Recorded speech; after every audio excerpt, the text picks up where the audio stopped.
प्रधानमंत्री जी और केंद्र सरकार तो कह रही है कि चाइना का कोई कब्जा ही नहीं है, हमारे टेरिटरी में है ही नहीं वो लोग। पर आपका चैनल तो कह रहा है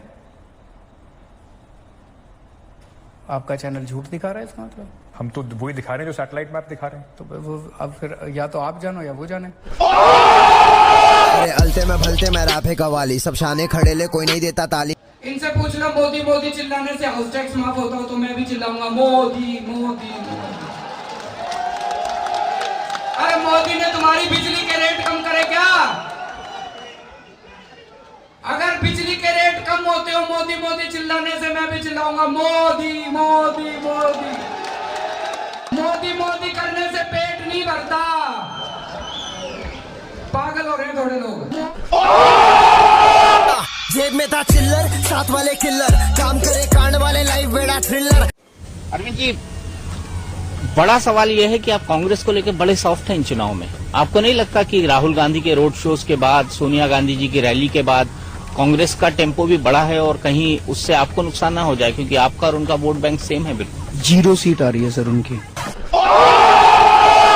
जब से आपकी सरकार आई है दिल्ली में इलेक्ट्रिसिटी फ्री हो गई है, वाटर पानी भी बहुत फ्री हो गया है, और बसेस में ट्रांसपोर्टेशन आपने बहुत नॉमिनल कर दिया है, कहीं कहीं फ्री है। तो इससे तो जो अलग स्टेट्स के लोग हैं वो यहाँ आ जाएंगे दिल्ली में और झुग्गियाँ बना लेंगे, लोग यहाँ पे आके रहने लग जाएंगे। वैसे ही इतनी पॉपुलेशन है तो आप और जो लोग आ जाएंगे उनको कैसे कंट्रोल करेंगे? तो मतलब कि अगर ज़्यादा लोग आएंगे इसलिए दिल्ली को अच्छा ना बनाया जाए।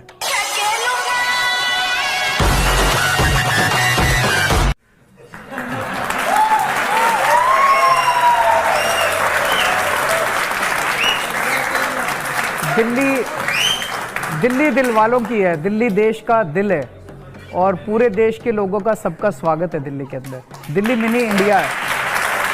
मेरे रास्ते में किसी को मैं आने नहीं देता, मेरी सोच है सुलझेली में समझाने नहीं देता। बैराज सर, आपको पाकिस्तानियों की बड़ी प्रॉब्लम पड़ी है, भारत के लोगों की कोई प्रॉब्लम नहीं है।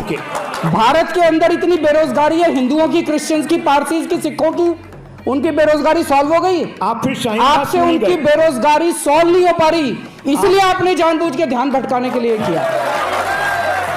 आप फिर शाहीन बाग क्यों नहीं गए सर? क्या जरूरत है शाहीन बाग? क्या जरूरत है? मैं आपसे ये पूछ रहा हूँ, आप अपने चैनल के जरिए, एक मिनट, जेएनयू के एक मिनट, छात्र जाते हैं, मैं आपसे पूछ रहा हूँ सर। आज तमाम इंटेलेक्चुअल्स जाते हैं, आप गए थे? मैं क्यों जाऊँ? मैं आपसे एक चीज पूछना चाहता हूं। ये नहीं जाएंगे। मेरी बात सुनिए। उन्होंने देश के अंदर बवाल मचाया है, बट शाहीन बाग नहीं। उन्होंने पूरे देश के अंदर जो बवाल खड़ा किया है वो इसलिए खड़ा किया है कि उनसे बेरोजगारी नहीं संभल रही। बट शाहीन बाग, उनके देश के अंदर जो अर्थव्यवस्था का बुरा हाल है, इनकी हिम्मत नहीं है अर्थव्यवस्था के ऊपर बात करने की।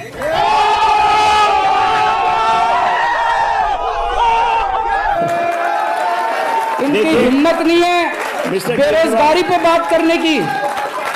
वो लोग इतने पावरफुल हैं, इनका चैनल बंद करा देंगे।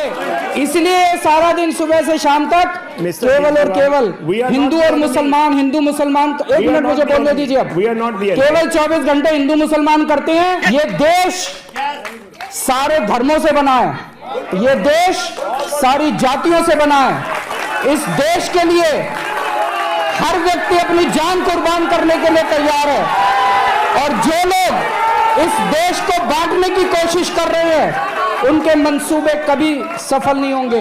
ये देश कैसे आगे बढ़ेगा? ये देश तब आगे बढ़ेगा जब इस देश का हर बच्चा शिक्षित होगा। लेकिन हमारे देश के लोग बहुत महान हैं, वो कभी भी बढ़ने नहीं वाले। वो इनके और बीजेपी के मंसूबों के ऊपर पानी फेर देंगे।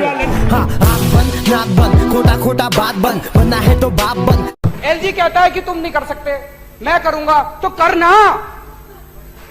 परेशान हो गए हम लोग 2.5 साल से, ये भी परेशान हो गए, हम भी परेशान हो गए। करो फिर, हमारी पावर है, हमारी पावर है। जब तक हम कह रहे थे करो करो करो करो तो कह रहे थे तुम करो, आज हमने कर दिया तो कह रहे हम करेंगे, तो करो ना भाई। क्यों नहीं कर रहे? आपके एलजी साहब, अगर असेंबली की पावर है तो आज हो रहा है ये। तो आपकी प्रोसीजर क्या है कि लॉ डिपार्टमेंट का ये नहीं आया, तो हमको जनता बेवकूफ है जो हमको चुना था, तो लॉ सेक्रेटरी को ही चुन लेती जनता। जनता ने मुख्यमंत्री को चुना था, जनता ने एजुकेशन मिनिस्टर को चुना था, जनता ने आपको चुना था, तो जनता बेवकूफ है? जनता लॉ सेक्रेटरी को चुनना थी, क्या जरूरत थी मुख्यमंत्री को चुनने की? बेवकूफ मत बनाओ आप। आज अगर यहाँ पे जो अभी उप मुख्यमंत्री ने बोला, अगर यहाँ कोई प्राइवेट मेंबर भी बिल पेश कर दे और ये पास हो जाए, कोई नहीं पूछने वाला लॉ सेक्रेटरी को और फलाने ढिमके सेक्रेटरी को। ये सेक्रेटरी चला ले तो ये देश डूबता थोड़ी, हमारी थोड़ी जरूरत पड़ती। ये ब्यूरोक्रेसी से नहीं चलता देश, डेमोक्रेसी से चलता है देश। कड़क बन मत बन तू ढोकला, सिर्फ पटेली तू मारता है अंदर से खोखला। प्रोग्राम देखता नहीं, इंटरेस्टिंग नहीं होते फ्रैंकली। एक बीजेपी का नेता खड़ा होकर कहता है औरतों को 4-4 बच्चे पैदा करने चाहिए। दूसरा नेता कहता है औरतों को 5-5 बच्चे पैदा करने चाहिए। इनके खट्टर साहब जो मुख्यमंत्री हैं हरियाणा के, कहते हैं मैं लड़कियों को जीन्स नहीं पहनने दूंगा। इनका दूसरा नेता कहता है लड़कियों को मोबाइल फोन नहीं इस्तेमाल करना चाहिए। इनका तीसरा नेता कहता है लड़कियों को ज्यादा पढ़ाना नहीं चाहिए। इनका चौथा नेता कहता है लड़कियों को नौकरी नहीं करनी चाहिए। कहां ले जाएंगे ये बीजेपी वाले इस देश को? ऐसे लग रहा है 16वीं 17वीं सदी में ले जाएंगे देश को। इनका मतलब है सारी औरतों को कमरे में बंद कर दो, बाहर ताला लगा दो, कह दो महिलाएं होगी सुरक्षित। मेहनत करके तेरे भाई ने पूरा ड्रीम बना दिया, अब पिक्चर या सड़कों पे सीन बना दिया। इस बार क्या आपको लगता है कि प्रधानमंत्री नरेंद्र मोदी के नाम पर जब चुनाव लड़ा जाएगा, और अभी वो बहुत बड़ी मेजॉरिटी से वापस आए हैं, तो कहीं ना कहीं उससे परेशानी होगी आपको? दिल्ली का जवाब दे रहे हैं आपका। दिल्ली का चुनाव दिल्ली के काम पे होगा। 5 साल में दिल्ली सरकार ने जो काम किया उन कामों के ऊपर जनता वोट डालेगी। बीजेपी के किसी लोकल कैंडिडेट को अब अपना कंटेंडर देखते हैं? मनोज तिवारी, बहुत सारे नाम हैं यहाँ पे, विजय गोयल, हर्षवर्धन। मनोज तिवारी जी गाना बहुत अच्छा गाते हैं, नाचते भी अच्छा है। मैंने अभी एक, आपने देखा उनके नाच का एक वीडियो चल रहा है, वो बियर की बोतल ली हुई है। नहीं पर अरविंद जी, कोई अगर कलाकार है, मैं मना नहीं कर रहा, बुरी चीज है? मैं तो तारीफ कर रहा हूँ। नहीं तो क्या वो सीएम इसलिए नहीं बन सकता है क्योंकि वो नाचना गाना जानता है? मैं तो तारीफ कर रहा हूँ, मैं कह रहा हूँ सबको उनका वो रिंकिया के पापा सुनना चाहिए।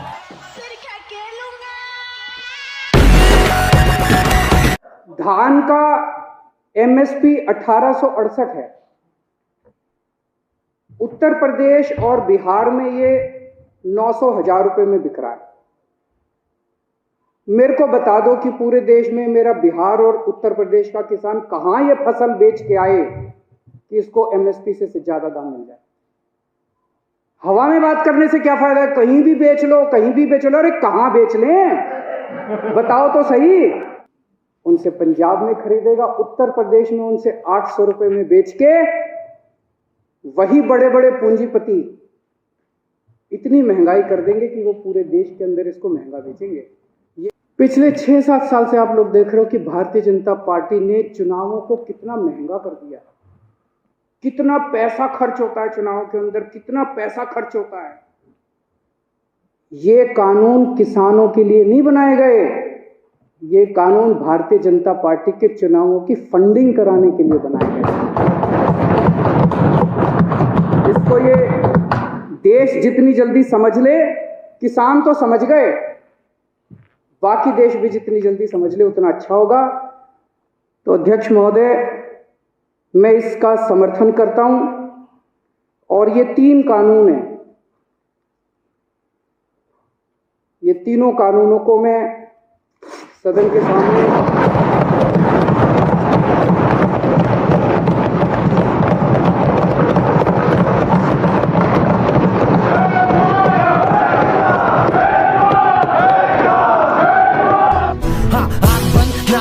खोटा खोटा बात बंद बनना है तो बाप। वीडियो पसंद आई तो लाइक शेयर सब्सक्राइब करना ना भूलें।